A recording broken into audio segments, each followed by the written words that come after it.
While everybody loves and remembers Donkey Kong and its equally great sequel, Donkey Kong Jr., the same cannot be said about the divisive third installment. By swapping in a forgettable new hero and turning the platformer into more of a shoot-'em-up, Donkey Kong 3 wasn't nearly as popular as its predecessors. If you're one of those gamers who feels that Stanley got a raw deal, then you need to play Flora Fang, the new game from Magnus Fredriksson. Inspired by Nintendo's 1983 arcade game, this is a horror-themed platform shooter where a pair of vampires use bug spray to protect their sacred garden from all kinds of pests. Is this justice for Stanley? Find out now when I review Flora Fang, Guardians of the Vampire Garden.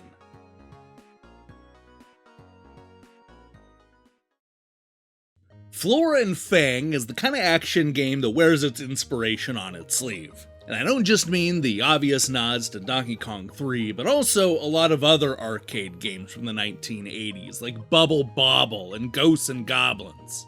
It stars a pair of young sibling vampires with a real taste for gardening. With their father going away on business, Flora Fang are left in charge, which means fending off the family's prized pumpkins from a night filled with creepy, crawly insects. The goal of each stage is simple enough: kill the insects before they grab and destroy all the pumpkins. You do this by shooting bug spray straight up, just like Stanley in Donkey Kong 3. It'll take a few hits to daze the pests, but once they're completely covered in bug spray, you'll jump straight into them, pop the bubble, and then get rid of the menace once and for all. Of course, what makes this challenging is there are all kinds of insect foes coming at you from all sides, so you can't just watch the sky waiting for a spider to descend. And that's just the start of Flora Fang's troubles, because you'll quickly discover that some insects are there to light the pumpkins on fire, or just to attempt to eat them when they're still on the ground. Sometimes there'll be bottomless pits or fire that the pumpkins can fall into, as well as conveyor belts and fans that can push things around in really inconvenient ways. Sometimes there'll be objects that you can interact with, such as bubbles that not only contain coins when they're popped, but also act as a way to bounce from one platform to another.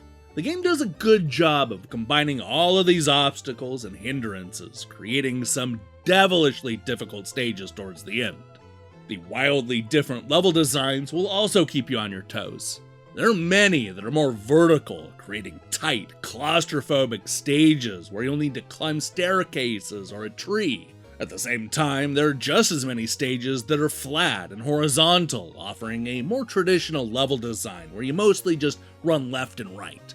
What's fun about these stages is how each one takes you to a new location. Even when you're stuck in a single castle or a forest, there's still a nice variety of stage designs.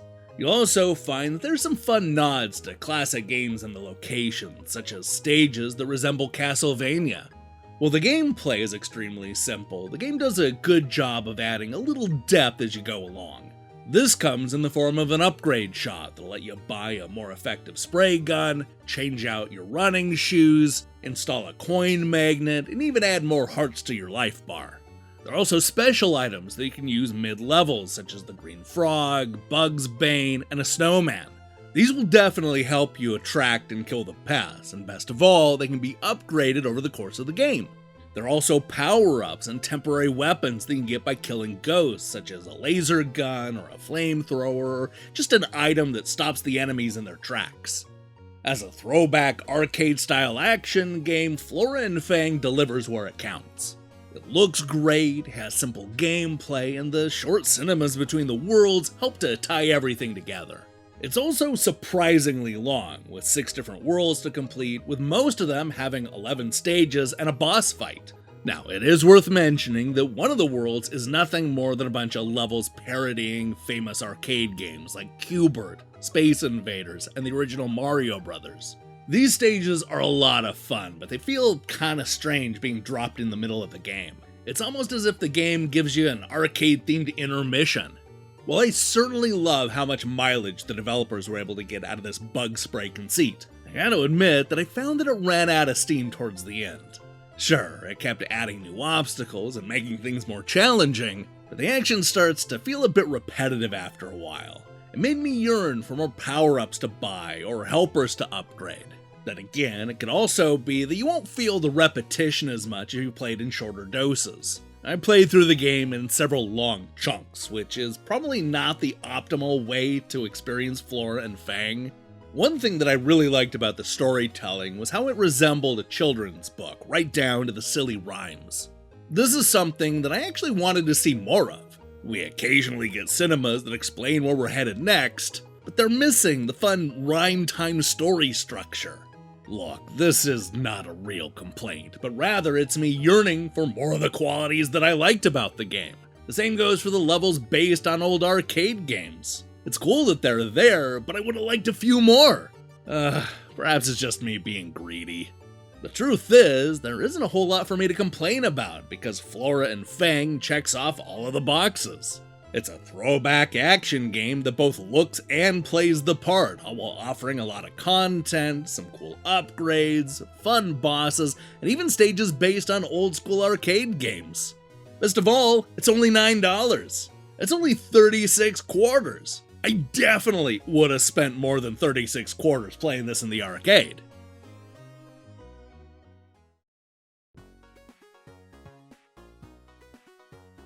A straightforward and simple arcade-style action game with plenty of personality, charm, and best of all, content. If you remember Donkey Kong 3 and wish that it was a lot longer and spookier, then Flora and Fang Guardians of the Vampire Garden is the game for you. It's filled with all kinds of creepy crawly creatures, some living and some dead. Throw in some fun parodies of classic arcade games and exciting bosses, and what you have is a game that delivers where it counts, even if it gets a touch repetitive after a while. Hey, thanks for watching my review. If you liked what you saw here, then you should know that we post new reviews and features almost every day. Now, here's the question I have for you. What's your favorite old school arcade game? And would it be better if it was a horror game? I suppose some of them are actually already horror games. I mean, what could possibly be scarier than being stuck in an asteroid field? Or Pac-Man racing through an endlessly repeating maze being chased by ghosts? Man, I can't wait to see your picks in the comments below. In other news, we're going to be back later this week with a countdown of the best Game Boy Advance games on the Nintendo Classics app. While you wait for that, I strongly recommend you click that subscribe button and support what we're doing here. Until then.